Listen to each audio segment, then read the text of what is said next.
Welcome to episode 4 of Trip in Oz. Phil will take you on a tour of the outside of the van and our tow vehicle. We also have a snapshot of South Australia's Robe, Victor Harbour and McLaren Vale. Thanks for watching, hope you enjoy it.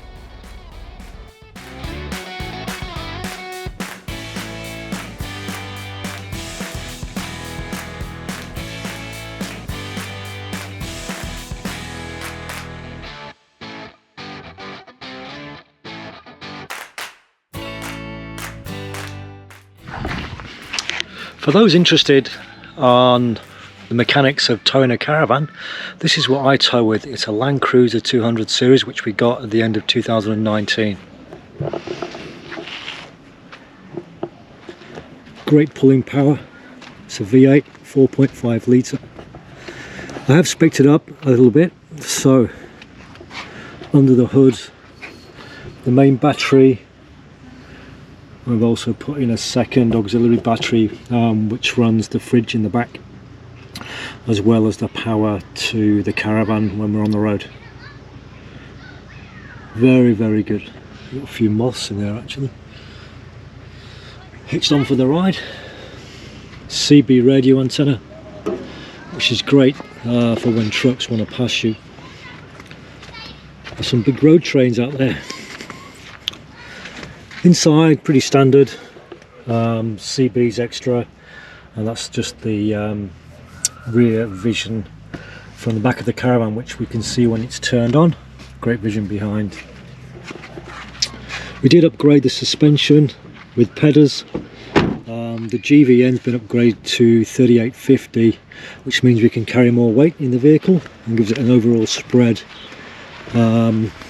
when we have things in the back, because of course things like fridge freezers weigh quite a bit. So we actually had this fitted by ARB, a fridge freezer which can go in different configurations, so you can have it all fridge, all freezer, or we've got it actually as part freezer, part fridge. It slides out. It's great for storing extra stuff while you're on the road, or if you're going to places where you know supplies can be an issue and it can be very expensive, so we stock up before we go. So what we got in here, this is the fridge section. Oh, it's looking a bit empty, isn't it? Oh dear. And this is the freezer section here. As I said, you can have it all freezer or all fridge, or a mix and match, which we've done here. It's great, really good buy that was. So it works on the slide. This is an extra drawer I've had put into the vehicle as well, which keeps odds and ends of tools, which goes right back, so far back that I can't pull it out now. While we're on that, this gadget here is a jump starter. I've had a few flat batteries since we were on our trip, left doors open or lights on or something, and yeah, gone to start the car, couldn't do it. This is amazing. It's lithium battery. It actually attaches to your battery with a set of small jump leads which plug into here. Attach these to the battery, turn the engine, bang, straight away. Absolutely fantastic. I think they're about probably $250, but tell you what, they get you out of trouble. Really recommend those. Noco Boost XL. And that's it for the tow vehicle. So the Land Cruiser's just come in for a check on the GVM upgrade we had done in Canberra, and this is PEDAs in Mount Gambier.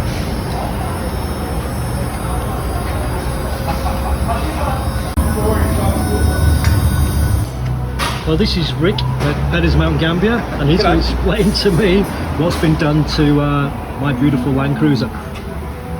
Well, basically we've just done a GVM upgrade on the car, so that means springs and shockers, so it can carry the extra load.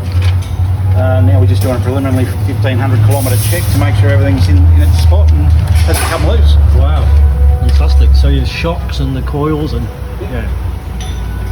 I think you upgraded the disc brakes too, so yeah, would have had pads upgrade, yep, definitely.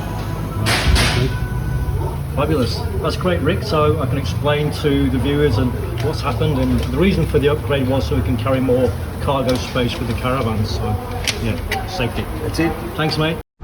I thought we'd take the opportunity to actually give you a tour of the caravan, which we live full-time in at the moment, and just show you some of the features.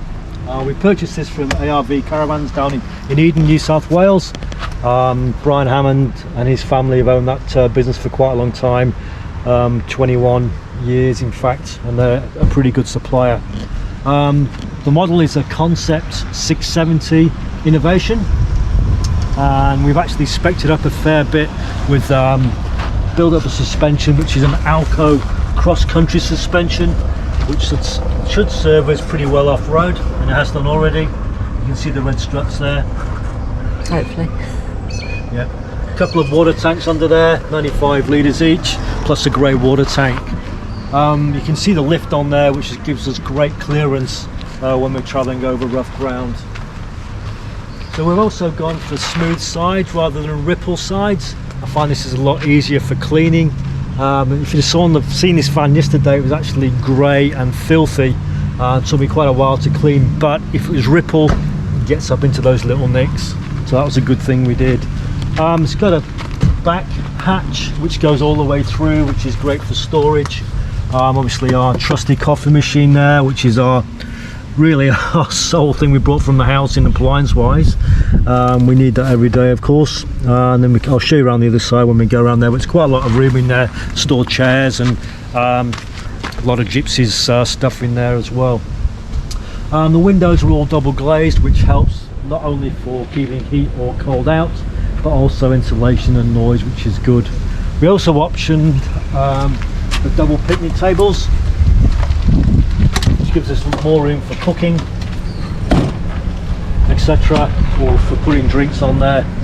And today, of course, we've got the awning in. It's a bit of a cloudy day. We're expecting a tip of a cyclone to come through this afternoon, so we obviously don't want the awning blowing all over the place. One good feature about this as well, which is happening in a lot of vans now, an outdoor TV cabinet. This actually comes out, you can slot your TV on there and watch it outside, of course when it's warm enough. And we have a couple of double power points in there. We also have a power point here, an outside one, which on the first time I actually pulled it up, it snapped. So whoever manufactures these, which is Clipsal, take note, make it stronger. Have the front boot, which again is a tunnel boot all the way through. Fits the Weber quite easily in there. All sorts of stuff, bike helmets, pizza trays, you name it, tools, etc. Yoga mats. Have we done that yet? Also we've got a gas bayonet here, which we plug the Weber into, and we have a table just here which the Weber sits on, which is great. So it's a great feature. I think we probably cook outside more than anything else. The awning is great, which comes right over, and is I guess a similar colour to the van, which is a nice feature. Rolled up at the moment. It is rolled up. We also have a couple of outdoor speakers which are marine grade, so if they do get wet it doesn't matter. A couple of outside annex lights as well, gives us some good vision at night. We opted not to have the front boot and have the tunnel boot instead. I found that in previous vans the front boots always got moisture in them and wet, which was a problem. If you have things in there, it starts to get mouldy. Yeah, it just wasn't good. But with the tunnel boot, if you have the choice, way to go. This is a good addition. It's a super peg pole carrier or fishing rod carrier, whatever you like. We used to have like the round poly pipe, which you use for plumbing. This is a lot better. You can lock it. It goes with the van, nice colour. The full length of the... It does go. It does, yeah. Bike rack, Fiamma bike rack. A couple of 9 kilo gas cylinders, and we have the DO35 coupling, which I managed to stuff up on my first outing. But anyway, this is a great addition and makes it easier to hook up when you know what you're doing. We have the Alco ESC electronic stability control, which is here, and we have a breakaway system as well. Should the caravan become unhitched, actually puts the brakes on. What do we got around here? The other side of the hatch, As you can see through, it's installed, so we've got a couple of tables in here. I keep the Heyman's Reese hitches in there when we're not travelling, as well as the extended towing mirrors. This is part of the Trauma hot water gas system heater, which we haven't used yet, thank heavens, but I guess if we go to colder climes we will. Inlet for the power, toilet cassette, and fuse box. Yeah, fuse boxes there. Actually, it's not. It's the actual power buttons on, which turns all the power on for each individual appliance in the van. Compressor fridge, which we've gone with because of our lithium battery system. We also have, which we love, being Gypsy, being sometimes the messy dog she is when she goes on the beach, a shower, which we can just hose her off or us off. We need to do our feet hot and cold. Yeah, which is great, so that works well. No cold shocks. No, this is the gas hot water system. This comes off, so it's got a flue water inlet there. And in the back here, which is under our lounge in the tunnel boot, you can see the lithium battery system. It's 3000 watt and it's by Lithium Labs. Fantastic system. Look good 3 or 4 days off grid with this, and it does recharge fairly quickly if there's sunshine. We've got 3 solar panels on the roof, and I think they're 170 watt each. And look, that's the outside of the van.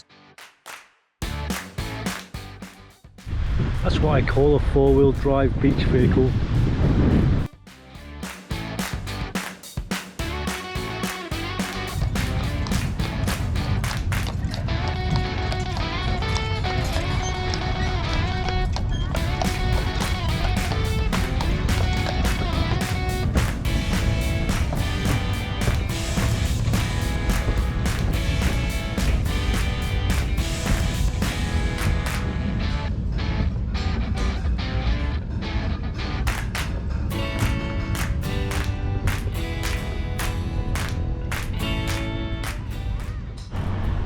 I think you must put Victor Harbour on your list.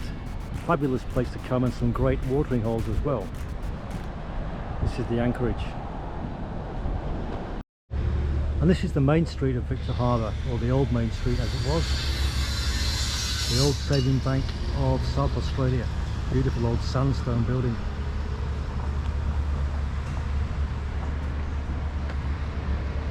With a grand old pub, the Grosvenor, down towards the Esplanade and seafront.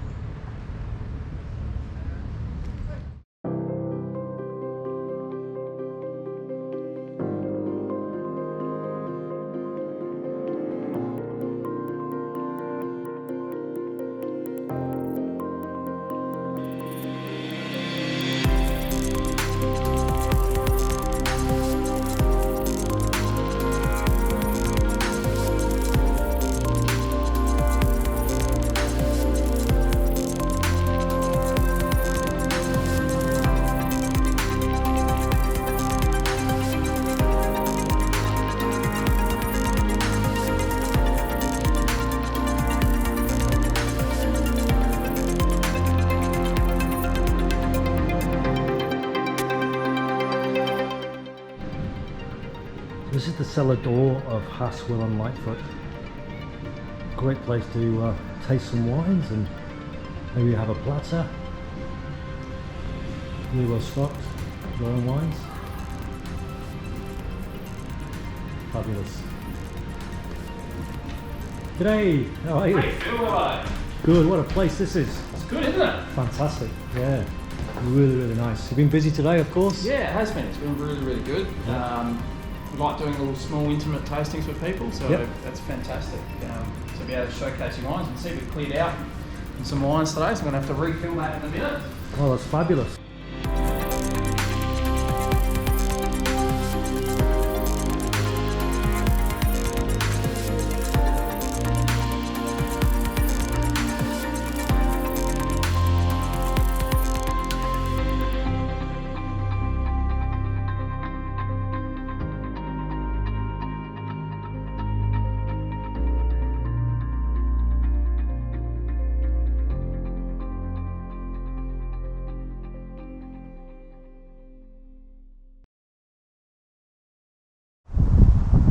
What a great little spot this is.